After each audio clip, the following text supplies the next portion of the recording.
If I'm being honest, self love has always been a term that felt a little cringy to me. I grew up believing that loving myself was vain and even sinful. And I'm sure many of you can relate with that as well. In fact, if I had the opportunity to ask each of you separately what self love means to you, I'm guessing that I would get a wide range of different responses, with some of you seeing it as a little weird, others viewing it as selfish, and still others seeing it as essential.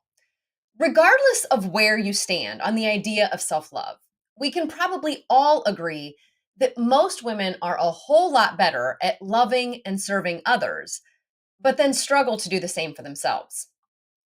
As soon as I got married and started having children of my own, I saw taking care of other people as my job. I thought that all of my sacrifices would make me a good wife and a good mom.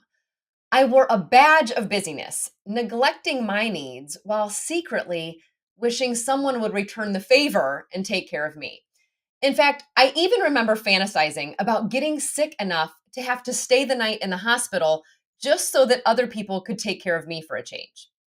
And there were many reasons that I didn't extend that same care to myself. But the main reason was because I didn't know how to. And my guess is that many of you don't really know what that looks like either, because it was never modeled or taught to you by the women in your life. Self love isn't just bubble baths and Botox, but how we treat ourselves and talk to ourselves on a daily basis. Self love, like all love, requires a healthy balance of truth and grace.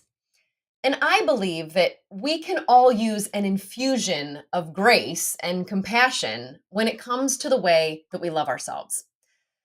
My parents were both teenagers when I was born, so I know that they were doing the best they possibly could to raise me. But the guilt and shame that they experienced in those early years ended up spilling out into the environment in which I was raised. Compassion was in short supply.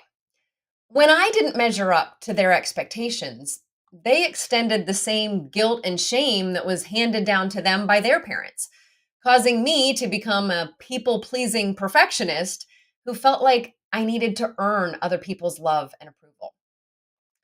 My parents divorced my freshman year in high school, and I remember making a vow to myself that I would never be like them.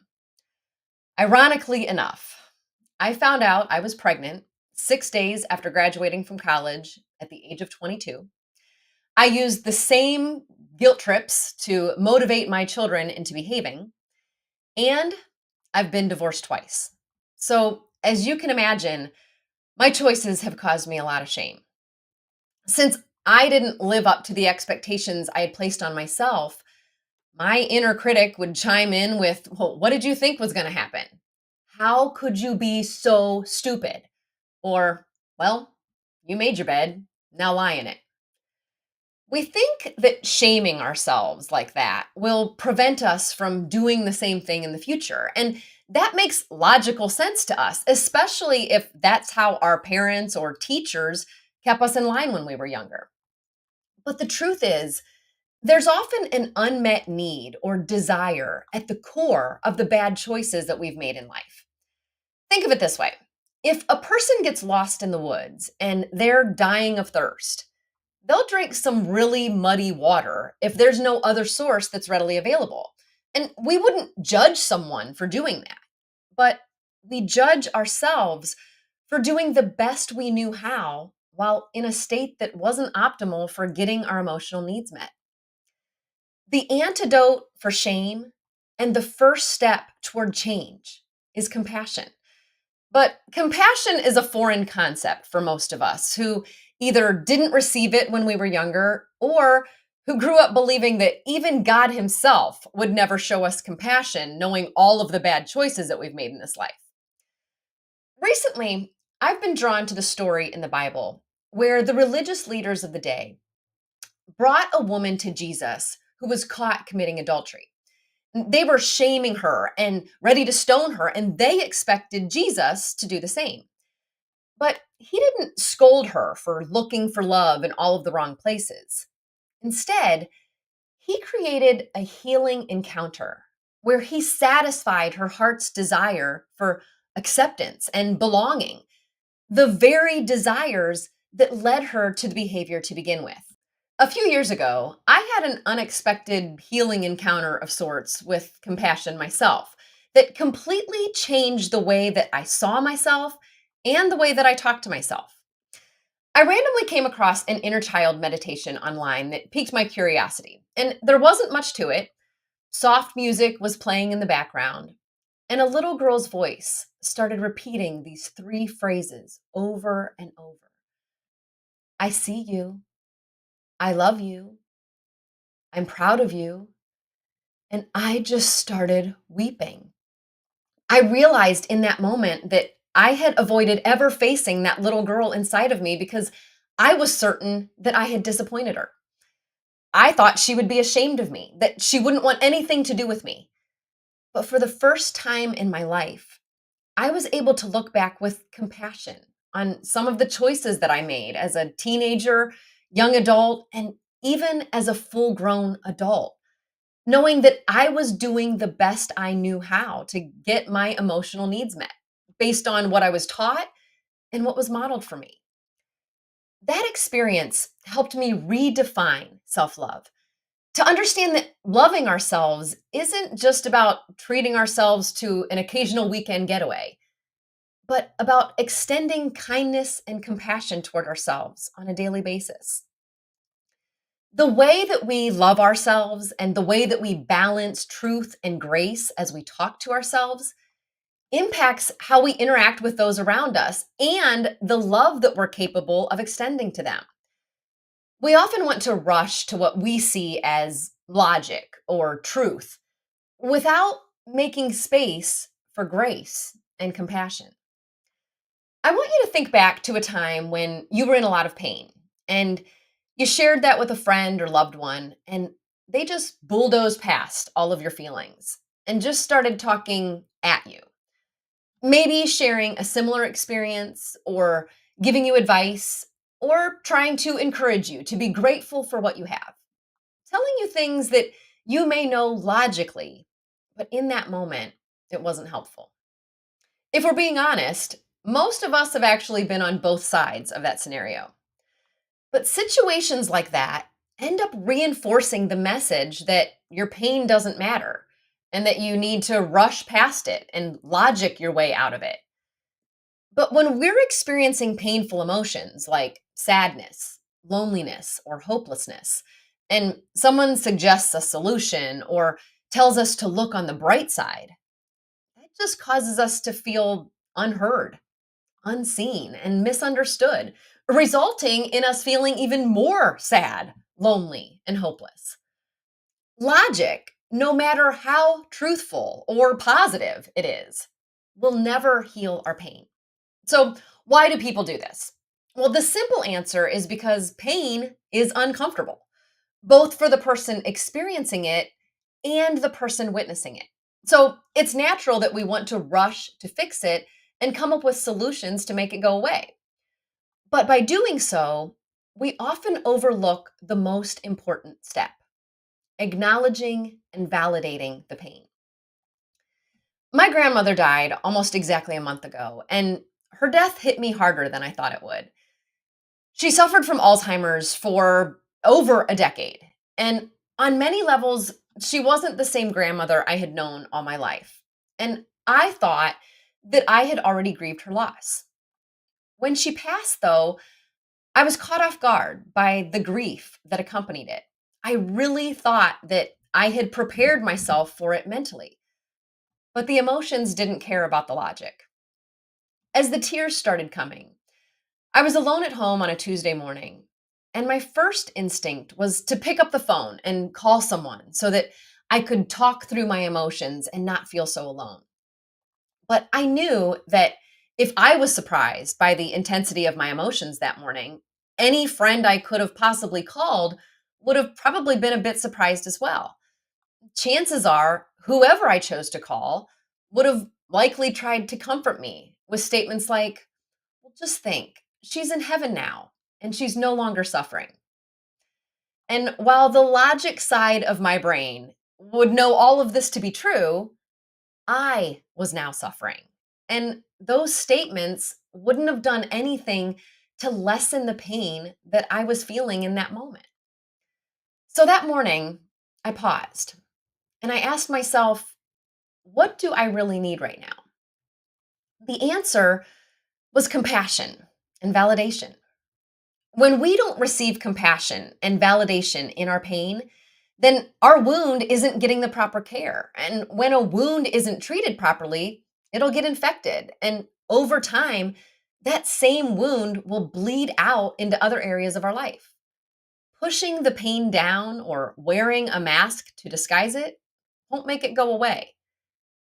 The more you learn how to tend to those wounds and care for yourself and those parts of you that experience pain, the easier it will be for you to also be a safe place for the people around you.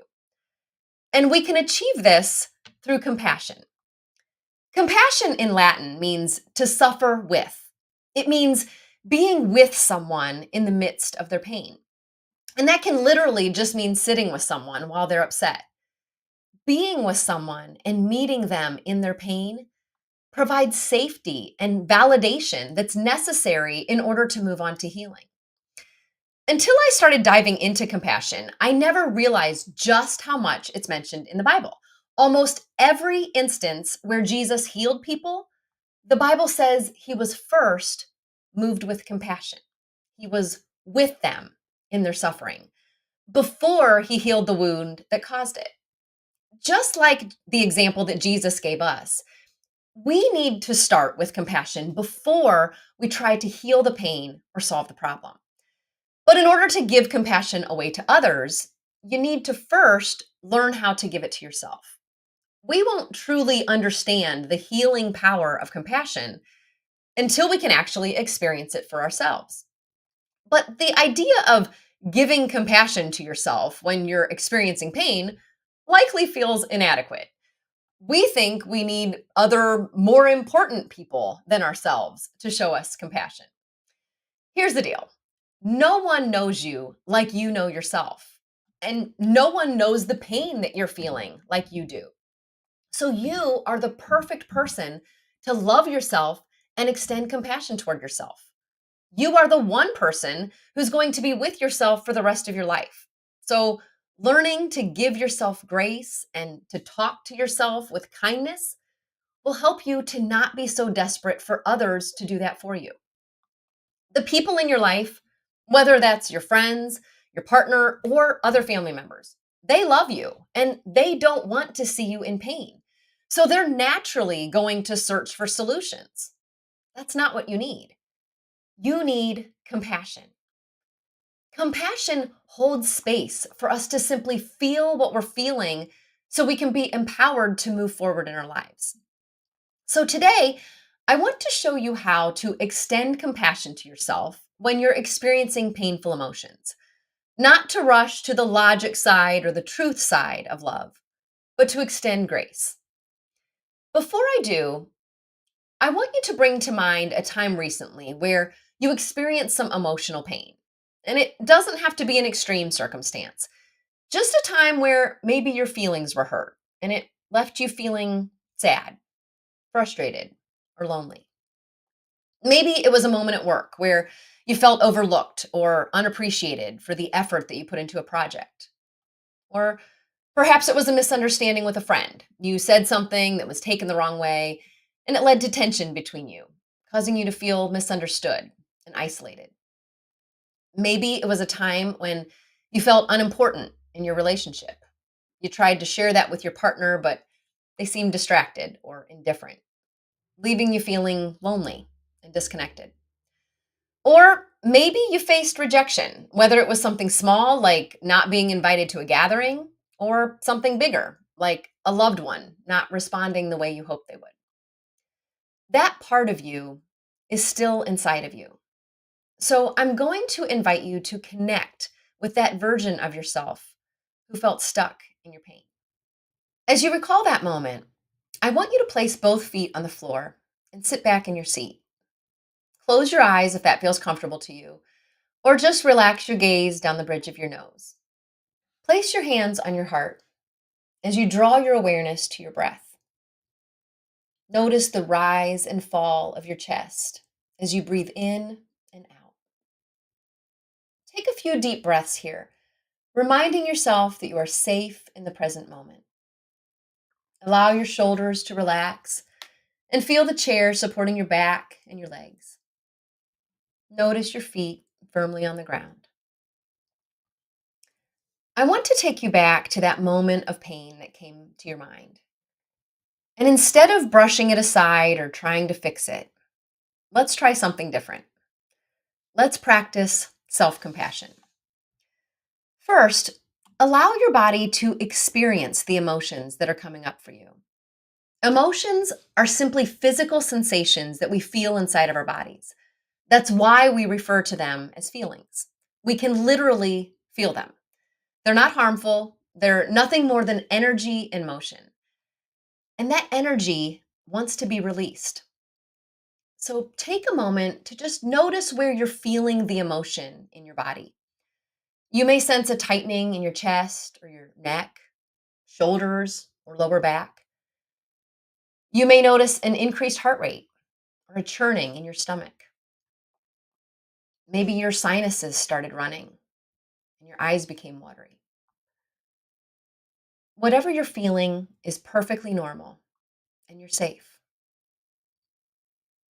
As you connect with the emotion and notice how it's showing up in your body, I invite you to begin comforting yourself with a few phrases that you'll repeat after me inside your mind.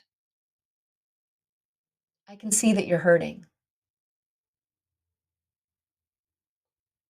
It makes sense that you feel that way. I'm right here with you. You're not alone. I'm not going anywhere. Take as long as you need. You're safe with me. Sit in stillness with your eyes closed for a little longer as you continue to hold space, allowing yourself to experience the emotions that are coming up for you. The power of self compassion comes from being with ourselves in our pain, not fixing our pain, but rather being with who we are as we feel our pain. Self compassion allows us to become tender in our pain and open up the gates of our hearts to love and be loved. Take one more moment here to notice how you're feeling in your body. You've been carrying around that pain with you for quite a while. Has some of that energy moved on? Are you feeling a little lighter? There's no right or wrong answer here. Perhaps you notice a softening in your heart, a release of tension, or a sense of peace washing over you. Just notice, and then go ahead and open your eyes, coming back to the present moment. We're all wired to move toward pleasure and away from pain. So, leaning into our pain and comforting ourselves inside of it can feel very awkward and uncomfortable at first. So, if that's what you experienced, that's completely normal. But my hope is that you also felt some comfort. We often think we don't have time to be with ourselves like that. But notice that experience only took a few minutes to give yourself some space to feel the emotion and then comfort yourself with a few phrases that speak to your pain. And it may feel strange and unnatural at first, but not because you're talking to yourself. You've been doing that your entire life, but because of the way that you're talking to yourself and the kindness and compassion that you're extending to yourself. For some of you, you may prefer to imagine God is speaking to you in that way. And that makes sense. You believe that He is kind and compassionate, and so it feels more comfortable to have Him say those things to you. I want to challenge you. If that's how He would talk to you, wouldn't He want you to talk to yourself in the same way? You're going to talk to yourself one way or the other. But my guess is that the way that you've been talking to yourself up to this point, the way that is comfortable to you, isn't serving you. The next time you experience disappointment, heartache, or any other type of pain or shame, I challenge you to take just a couple minutes to allow yourself to feel the emotions and comfort yourself with a few compassionate phrases. The more compassion that you extend to yourself, the more capacity you actually have to give grace to others. If you're used to shaming yourself or being critical of yourself, you'll do the same to the people around you, whether that's just in your head or in your outward responses to them. My parents couldn't extend compassion to me because they had never experienced it for themselves. And unfortunately, that same scenario played out with my children. But it doesn't have to be that way. When you're courageous enough to allow vulnerable emotions to surface and extend the healing power of compassion to yourself, you're breaking generational cycles and strongholds that won't just impact your life, it will affect your entire family line. Because the way that you treat yourself and talk to yourself ends up impacting every other relationship in your life, the one you have with God, your partner, your children, neighbors, colleagues, and friends. My hope is that you have been able to get a glimpse into the healing power of self compassion and that you allow it to pave the way toward deeper healing and healthier relationships, both with yourself and everyone you encounter in this life.